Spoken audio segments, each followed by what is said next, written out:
நல்லா இருக்குங்களா? வீடியோவில் என்ன பார்க்க போகிறீங்கன்னா, எங்கள் ஊர் தைலம் தோப்பில் தைல மரத்தை வெட்டி அந்த கட்டையை வந்து தோல் உரித்து ஏ4 ஷீட் B4 தான் இப்போ கிடையாது, A3 sheet, foolscap sheet, note புக்கெல்லாம் தயாரிக்கிறாங்களே, அதுக்காக இந்த மிஷினில் விட்டு அந்த கட்டையை உரித்து தோலை உரித்து எடுத்துகிட்டு போகிறாங்க. அந்த வீடியோ தான் பார்க்க போகிறீங்க. வீடியோ எண்டு வரைக்கும் பாருங்கள், ஸ்கிப் பண்ணாமல் பாருங்கள்.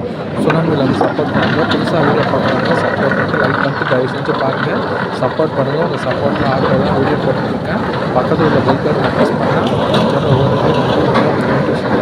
இப்போ வாங்க வீடியோக்குள்ளே போகலாம். இப்படி தான் அந்த வண்டி அந்த மிஷினில் போட்டு கரெக்டாக வந்து அந்த பட்டையை ஒரே கையில் மாட்டினாரு. கையில் தோலை வச்சு தோலை வச்சு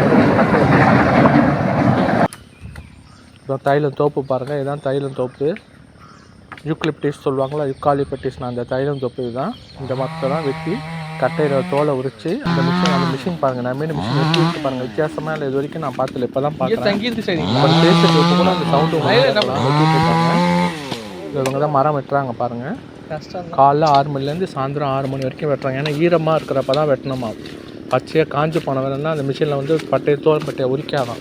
இந்த மிஷின் தான் பாருங்கள். மரம் வைக்கிற மிஷின் தான் எல்லாத்துக்கும் தெரியும். மரம் வைக்கிற மிஷின் அது வந்து ஈரத்தன்மையிலேருந்து பனியில் மழையில் நஞ்சு ஈரத்தன்மையில் இருந்தால் தான் அந்த மிஷினில் போட்டு உரிக்க முடியும். இல்லைன்னா காஞ்சி போச்சுன்னா உரிக்க முடியாதான். அதனால் காலைல 6 மணிலேருந்து சாயந்தரம் 6 மணி இந்த மழை பனி டைமில் தான் உரிக்க முடியும். டென்ட்டு போட்டு இருக்காங்க பாருங்கள். அது டென்ட்டு தான் இது. இதுதான் தைலம் தோப்பு பாருங்கள். இங்கெல்லாம் மரம் வந்து வெட்டிட்டாங்க, ஃபுல்லாக வெட்டிட்டு வராங்க. இதோ பாருங்கள், இங்கெல்லாம் மரம் இருந்தது ஃபுல்லாக வெட்டிட்டாங்க. தைலம் தோப்பு இது.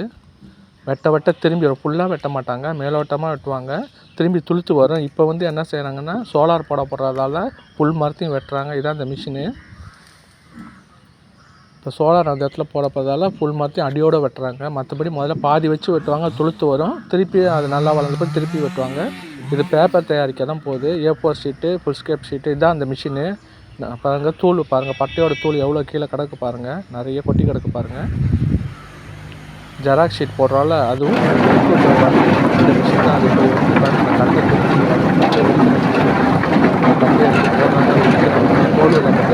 வச்சு வெளியே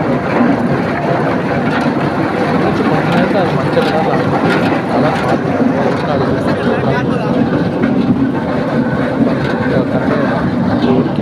வச்சு அடுக்கிறாங்க. எத்தனை பேர் இந்த மாதிரி பார்த்துருக்கேன். இந்த தோட்டத்தில் இந்த மிஷினை பார்த்து கமெண்ட்டில் சொல்லுங்கள், ஷேர் பண்ணுங்கள். சிக்கன்ஸ் எல்லாம் பார்த்தாங்களா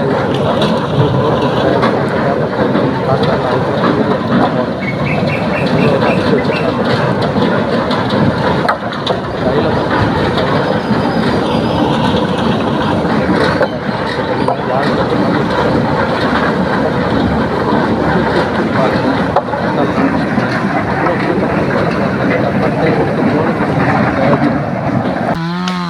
தான் தைலம் தோப்பு வெட்டிட்டு இருக்காங்க பாருங்க. மரம் இங்கே தங்கியிருக்கு. சரிங்களா? என்ன பண்ணுங்க மக்களே, சுனாமி விழாவுக்கு சப்போர்ட் பண்ணுங்கள். இவ்வளோ நேரம் பொறுமையாக வீடியோ பார்த்துக்கு ரொம்ப ரொம்ப வீடியோ சப்ஸ்கிரைப் பண்ணுங்கள், லைக் பண்ணுங்கள், ஷேர் பண்ணுங்கள். மீண்டும் அடுத்த ஒரு நல்ல வீடியோ எப்படி இருக்குன்னு மறக்காமல் கமெண்ட் பண்ணுங்கள். வீடியோ பிடிச்சா சப்ஸ்கிரைப் பண்ணுங்கள், லைக் பண்ணுங்கள், ஷேர் பண்ணுங்கள். தேங்க்ஸ் ஃபார் வாட்சிங். Bye bye friends.